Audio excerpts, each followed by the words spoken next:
We're going to hear from Susan Holmes from Carmarthen Together about their big launch and outreach project. Susan, over to you.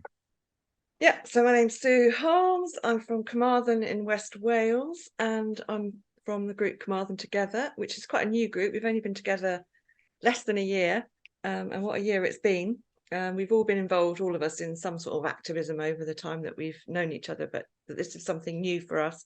We wanted to do something that was a bit more positive and centred around the local community. And we knew from all the reading we've done about transition groups is that you've got to find a way to launch yourself out there into the community, because people don't hear about you unless you make a bit of a splash. And we weren't content with one splash, we wanted three. So we decided that we would have three different events. And the first one is our school's climate conference. So we managed, with the help of our town council, to bring pupils from 10 of our primary schools all together in the town hall.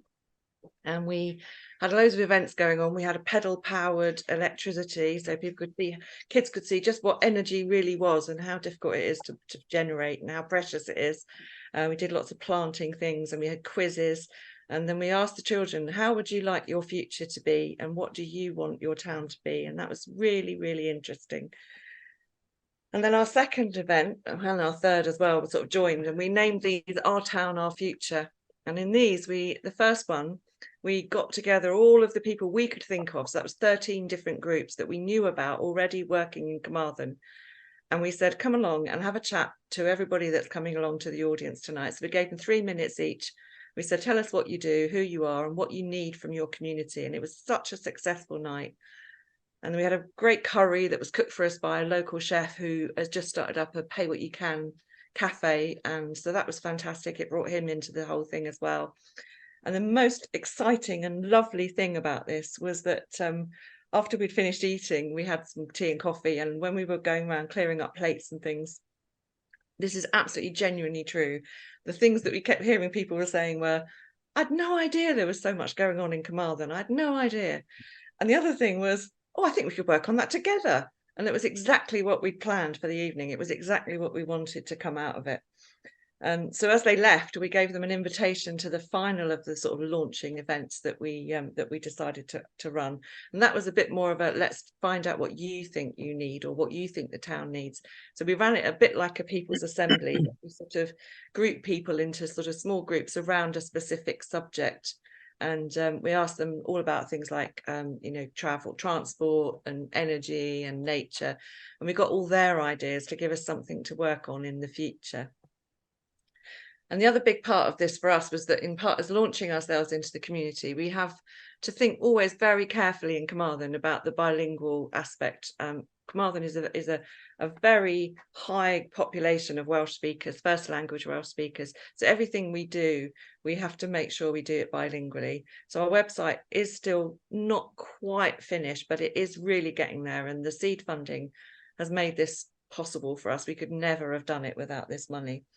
And we also realised, just going back to the other event, that actually launching an event like this bilingually is not only very, very difficult, but actually can be quite expensive. So what we've learned is that we really do need to bring some more first language Welsh speakers into our group, which is proving to be a bit tricky, but that's a challenge for us going forward.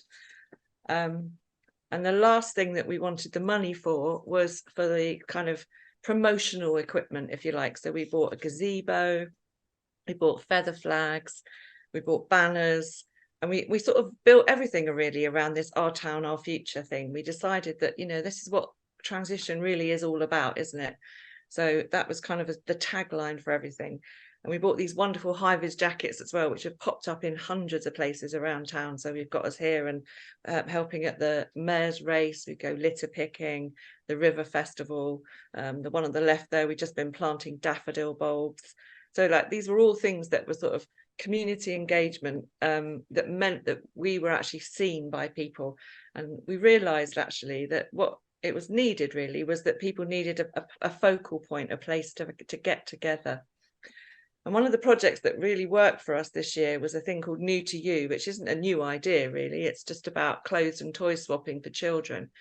But we found that there was such a need for this, and it kind of made us realise that there is an appetite in Carmarthen for, a less money orientated economy, and we already had a repair cafe, and we thought about setting up a library of things, and New to You was so popular we wanted to find a home for it. So the big exciting news for us is that we've now actually just secured a premises for ourselves on a meanwhile lease. As you can see, it's huge. And that's the only reason it's empty, because nobody else can afford it and we aren't paying the same kind of rates, which is fantastic.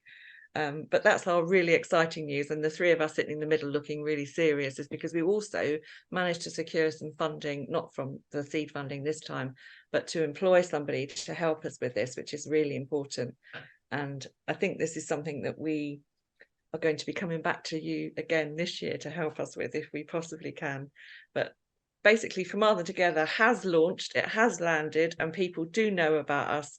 And you'll be able to watch our story from Zero, which is our new community environment centre, in the year coming up. So that's me.